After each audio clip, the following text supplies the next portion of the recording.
erimdan ajrashib ketsam zo'r bo'lib ketaman, hamma narsa menga zo'r bo'ladi.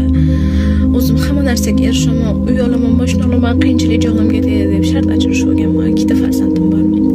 Lekin shuni bildimki, agar imkoniyatim bo'lganda, agar taqdirni orqaga qaytarish yoki vaqt orqaga qaytarish bo'lganda, men hech qachon ajrashmagan bo'lardim.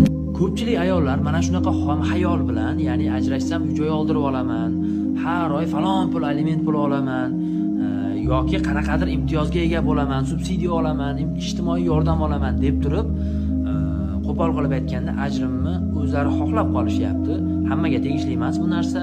Yuqorida singlimiz aytib o'tgan gap to'g'ri.